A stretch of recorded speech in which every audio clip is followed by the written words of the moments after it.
Flipping through the pages of my old journals, with every turn another memory, and dusty words bring pictures to my mind. I see the marks of the passage of time. Hello and welcome to the third episode of Journaling Through the Years. This is a series on this channel where I read through my journals that I've written since I was practically old enough to hold a pen. This is really the first time that I have read through some of these, if ever, so it's been quite an interesting journey. So today, it's a little bit different. First of all, I think that I skipped ahead. I think that we're now moving into maybe more of high school, but then also there's a lot of like stories in here, not like journal entries. So before we get started, if you like this series, go ahead and give it a thumbs up. Maybe comment below if you feel so inclined. Hit subscribe, share it out, tell your friends, all the things. Check out our website, which has all the little different things we have and we do and that are coming up. And if you want, support us on Patreon. Thanks. Okay. Dorothy Rosenberg woke up early that Saturday morning and looked around. She sat straight up in bed and pulled her colorful quilt that her eldest sister Emmeline had made for her when she was a baby and looked around the room. There were two beds in the small girl's room. Laura, her closest sister, slept beside her in their bed, while Julia and Alexandra slept in their bed straight across. Julia was the eldest of the four, being 15, and then came 13-year-old Allie, then 11-year-old Laura, and she brought up the last of the girls as an 8-year-old. She hadn't, but I think I meant she had two older siblings, though, that she had never met. Emmeline, then Eric. Emmeline, as Julia had told her, had been the wild one of the family. When she was 9, she had gone to the barber's and cut off all her hair, her long blonde hair, until it hung a little past her ears, but she was quite a beauty, despite the hair. She was married. I think this is supposed to be in, like, I'm writing as a story as if it's in the 1800s. She was married now, and living in some far-off place, and no one in the family heard from her much. Eric had been the brains of the family and determined, and I forgot to write this little part, so I put a little caret, determined from a young age to land a job as a lawyer. Finally got accepted. I meant accepted. I put expected to the Harvard School of Law. I'm not sure how old the Harvard School of Law is. I think that it probably was around in the 1800s. I'm not sure. I think I just was like, that's where he got accepted. He was a lawyer. That's where they go. The baby Matthew started to cry, and from then on the day began. Dorothy was whisked up. She was whisked up. Who whisked it? Like whisked with like a whisker, and into her dress. Like, woo! She spun around and then she was in her dress, like Superman or something. Everybody had work to be done. Her mother, Christine, after falling ill when the baby had been born, had to lie in bed all day. So Julia set to work and all the motherly chores. Poor girl. Although Julia seemed to be growing up more quickly these days, doesn't it seem like just last summer Julia was frolicking in the river with us? Dorothy had said to Laura once, and Laura had responded by an, "Oh, Dots." Dots was Dorothy's baby nickname. Dots ran down to check on her pony, Bonnie, with Rinny at her heels. A side note, a friend of mine that I've known since I was like 3 years old, her nickname that I call is Rinny, or when I was kids. Rinny was her golden retriever. Dots groomed Bonnie, fed her, and then got ready for her morning ride with Laura. The good smells of breakfast drifted down to the barn. Laura, who was grooming her horse, Sunny, looked at Dots and said, "Do we have to go before breakfast?" Soon both girls found themselves running up to the house for breakfast. They slid into their spots in the dining room just as their father, Richard Rosenberg, the rich farmer, that's an interesting description, walked in. "Well, aren't you girls supposed to be riding?" he asked as he served himself some porridge. I don't know why they're supposed to be riding. Like that was a commandment. They're supposed to work, and then they're like, no, you have to go ride. That's work. "We were hungry," they both chimed in, and he served them some gruel. "I don't blame you," he said, taking a bite. "Papa," Allie began, but hesitated, and everyone knew what she was going to ask, and she asked every day. She was going to ask if she could go down to her best friend's house. Oops.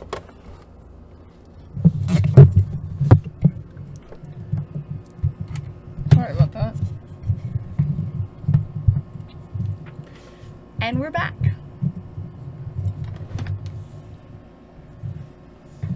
And we're back. There we go. Ben was her best friend. Papa would always answer the same, not until all the chores were done, and then she would get up, go upstairs with the others, brush her long, dark brown, curly hair into a bun, and then go kiss Mama, who waited patiently for her morning kiss from her girls. Then Julia would bring up a chair full of food, and they would sit and talk. Many times, if the girls had problem, they found that their mother was, and it was never finished. So we don't know what her mother was. Next one, I have a series of topics. It's an interesting bunch. I don't know what these topics were. Like, I don't know, maybe I was going to write a story about them or something. Topics. 90210. I've always been a fangirl. Number 2, rain. That was a topic. Number 3, love. I've always been looking for love and thinking that was the answer. So, 4, cats. That is a topic I could go on forever and ever. 5, sex. Okay, I hadn't had that yet. So, like, what was the topic? Like, what I was going to say. This is a long one. The story of hidden truths. Adultery between girl's mother and husband and marriage of her parents' best friend. 7, 2 boys love for same girl. Brothers. One is cute, other is nerdy. Because, nerdy boys aren't cute. 8, relationships. 9, college, life after high school. Okay. Ironically, it looks like they all could kind of intermingle. And then we go on with the word ironically. It starts. Ironically, it was a bright sunny day. Only inside of him was the turmoil of dark, brooding clouds that meant pain. Clouds that had appeared when she had peeled away at his insides and left him naked, defenseless in a cold land. The clouds brought pain, a deep, ever-growing pain that wouldn't heal even with time. Wow. Maybe I just really wanted to, like, break somebody's heart or something. But, it sounds like maybe I wrote these topics and then maybe I tried to start stories from that. Part of me wishes I wish I could throw a blanket over all of them, myself included, that would keep us forever young and forever in our senior year. But think of all the experiences we would miss out on. I think I might have been a junior at this time, or maybe, I don't know. It's interesting. I feel very young. I feel like this sounds even younger. Like, I probably was a junior or a senior, but it feels very, like, young. I think that until about last year or so, I felt very much like a child, because I felt like I wasn't really allowed to grow up and make my own decisions until about a year or so ago. But yeah, I'm glad that that part of me hadn't thrown a blanket over my high school class and myself and keep us young forever, because I've had a lot of experiences that I would not want to pass up on, good and bad. And I'm sure they have as well. And side note, I am friends with, like, most of all the people I went to high school with and my class. So, a day in the life of myself. By myself. I wake up in a tight curled ball with my knees to my chest. Okay, knees to my chest. That's really interesting. That's how I used to sleep when I was a kid, living at home, like curled up. Like, and I don't anymore. I'm kind of like stretched out and all that thing. So I think that's kind of interesting that I was like protectively holding myself. Books piled high around me, left over from last night's late study session, and my lamp light beams at me as I blink my eyes open. Cool air traces in from the window, and one can see the first dawn of morning light. I get up slowly, stagger lazily across the room, down the hall, open the door, and I'm in the bathroom. My reflection freaks me out as I yawn sleepily. I don't get hardly enough sleep. My hair looks dirty and clings to my head as I brush it. Not enough time for a shower, I think. I think it's interesting. I wrote this like beautiful description, and then I'm like, my reflection freaks me out. I was like, I couldn't think of any other word. Because when you wake up, that's what happens. You're like, ugh. I clip it back out of my face and smear white Noxzema to clean my complexion. I don't look rather attractive right now. Then in a few minutes time, I'm a gorgeous beauty queen. Well, not really, but I look better. I prance down the stairs and pour some Crispix and milk into a bowl. Crispix does stay pretty crispy in milk. Fact, I guess. this point, I start recollecting and waking up, realizing that my life hasn't been too monotonous after all. I have done the exact same thing, yet every day is a new day. With that thought, I feel as an adventurer, ready to venture on into my life. I push my books into my purple backpack and grab my purse and head out the door towards my dad's white car. In junior high, this car used to embarrass me because it's a Mercedes, and Mercedes equals wealth. I used to always hide my wealth, but then I realized that I wasn't wealthy. My parents had the money, and they aren't all that rich. Who cares what anyone says anyway? Dare to be different, be yourself. I don't think I quite really believe that yet. Dare to be different, be yourself. I think I was still, until only a couple years ago, I think a part of me was really trying to like fit in. Not as much as maybe when I was in high school trying to conform or afraid to be me, but yeah, for whatever reason it was, until only recently, I was still ashamed of who I am inside. 15 minutes later, I find myself racing down the hall towards my bottom locker just in time to give a greeting to the people flashing by. Now my was I like walking really like the Flash or something? I'm just running. Now my multi-named friend, she had one name, but I gave my friends in high school and middle school, we had lots of nicknames. Now my multi-named friend comes forward into my vision. She has long blondish brown hair and green eyes. When I look at her, I know I have a friend. Keep this in mind. Someone with whom I feel comfortable. Who really knows me. I think it started last spring when we started getting closer. And accepting each other. Thousands of memories flashed through my mind. Like it's like I just see her walking towards me and I have all these memories. Like you see a friend walking towards you and you're like, you're like flashbacks. Thousands of memories flashed through mine with her as we say hello today. The girl I envied, although I hoped she envied me. The one who I grew there 3 years with, whether I liked it or not. The one who's always, keep that in mind too, the one who's always a connection to my life, whether I feel a knife through all my back, keep that in mind, or the laughter breaking from a smile. The girl who I could just sit with and people watch. At the beginning of the school year, we weren't even talking, and I felt nervous or angry when she was present. We had a falling out because we fell in love with the same guy. We looked at each other, something standing in our way, but then he moved away. We were free to be happy once more. Just remember, I think, as I part from her and head to class, let's never do that again. Okay, so this friend is, sophomore year I had this boyfriend, my second boyfriend ever, basically. And it was like 3 months, which in like high school 15-year-old sense, that's kind of a long relationship, I guess. And the day he broke up with me, he called me on the phone to break up with me, and I called my friend crying, this friend, and she manipulated me to get his phone number and called him, and within like an hour they were together. Now if she wanted to wait like maybe several months and then they got together, it might have been a little bit better, but she never really saw that she had done anything wrong. I was to blame. And the fact that, I mean, and then years would go by, like even after high school, things would happen, and she never really saw the fault that she had done anything wrong. And I can see my willingness to kind of forgive her and make nice is that's kind of codependency. Like, I'll just, take the blame and we'll be friends again and it's all okay. But deep within me was this buried resentment that I was holding on to, and I wasn't working through because I wasn't allowing myself, because I had to make it nice and I had to forgive. And now I know that forgiving doesn't mean you forget, that you just accept these people that continuously take advantage and hurt you. I just think that's interesting. When I was in high school, I would go to camp, and a lot of times we would write these poems where one person would write a line and then the other, another. So this is a quite interesting poem. A little dark. Voices driving through the wind, swirling in the moonless night, waltzing its satanic dance, tantalizing me with their sultry offers.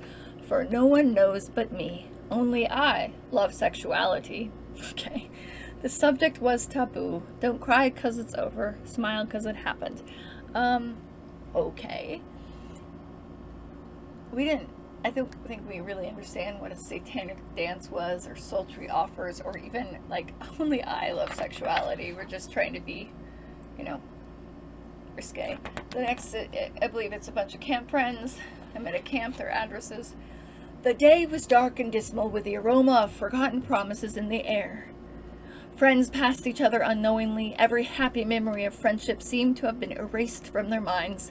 They trudged by each other, dodging chip cars and heading into, I don't know what a chip car is.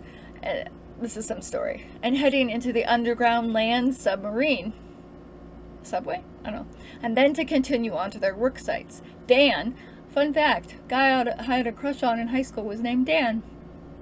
Dan bustled in and out hurriedly, pushing people briskly out of his way. He had the authority to do this since he was part of the select few who helped to control the work site, so he just pushed people away, as well as the city.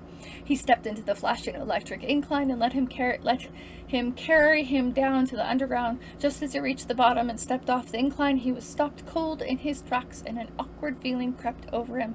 Something had been triggered from the back of his mind. It felt so familiar to him. Almost a flicker of love came back to him.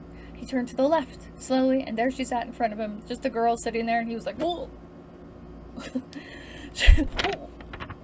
She was a young female of about 20, and when I was writing this, I thought 20 was old. With her brown hair pulled back into a bun, she looked like any average female of her age in this city. She had a soft, sickly, pale face, wore navy blue skirt that hung to her ankles, a white button-up shirt with a large black blazer. In high school, junior and senior, we read a lot of, like, futuristic, like, dystopia books, like 1984 and Brave New World, so you can tell that this little story was probably influenced by that. A white button-up shirt with a large black blazer pulled over it, and on her feet she wore large black boots. The one thing different that had captured him were her eyes. They were deep, vivid brown, and when they had caught his gaze, they said, "There are more of us. Do you remember?" That's what they said. Eyes. There are more of us. Do you remember? Just then, the submarine pushed its way up. A little man popped out, like a little tiny guy. Hi! No, I'm sure I meant like short, but whatever. I imagine like he's short and he's like bald or something. He hopped out of the front and started turning the wheel to open up the door. Okay. Without anything more, the girl picked up her small blue knapsack, slung it over her shoulder, and walked off to board the sub. He tried to keep an eye on her, but lost her in the crowd that filled the spaces between them. Only now in present times, is time so strict. That was a quote I wrote. I have no idea what that means. I need someone to love. The cat licked her silky skin. I need someone to love. This is a poem I wrote. I need someone to love. This is a girl, me, today, who realizes I have relationship addictions, and that in order to feel love, I will feel whole. Purple penguins floated upstream to Africa. They had gotten caught in the current. Pretty girls in pretty dresses running by the stream. I tried to catch up with the boat that carried my love away. Sonia lived near the town of Bauer with her husband Steve. And those are some noteworthy news. Look, they were in senior year because I have something that says notes for Sylvia, fitness scores, flexibility, and then it's ripped off. So maybe those were the notes for Sylvia. I don't know. Sylvia was a exchange student of mine in high school. And then the last thing I wrote was a poem by Marianne Williamson, and I specifically wrote and spoken by Nelson Mandela, Inaugural Address, 1994. That's the last thing I ever wrote in this journal. So this is the end. Our deepest fear is not that we are inadequate. Our deepest fear is that we are powerful beyond measure. It is our light, not our darkness, that most frightens us. We ask ourselves, who am I to be brilliant, gorgeous, talented, and fabulous? Actually, who are you not to be? You are a child of God. Your plain small does not serve the world. There is nothing enlightened about shrinking so that other people won't feel insecure around you. We were born to make manifest the glory of God that is within us. It is not just in some of us, it is in everyone. And as we let our own light shine, we unconsciously give other people permission to do the same. As we are liberated from our own fear, our presence automatically liberates others. Marianne Williamson wrote that. and it was read by Nelson Mandela at his inaugural address in 1994, and I felt very moved by it that I wrote that whole poem down and then even included that. And I think it's just interesting because I think it was a message that I needed to hear back then, and then I needed to hear now. So it was like, 17-year-old me or 18-year-old me was writing that for me now, as I am realizing my propensity to fall into codependency and relationship addictions, to think that maybe a person can save me, can make me feel whole, and that I have to be the kind of peacemaker, because if people are going to hate me, then I'm not like worthy of love, or I'm not, everything is my fault anyways. And I'm realizing that's not true, and that by doing things like that, I was hiding because I was afraid to allow myself to come out, to shine. And so with that, I'm gonna let that percolate in myself and maybe in you. If you have any thoughts on what I shared, comment below, and I would love to hear from it. I always respond. Hit subscribe if you haven't already, like, share, whatever you want to do. Check out our website and our Patreon for CafeGirl. Bye. Patches of living stitched with a common thread. My life's like a quilt that's been sewn together.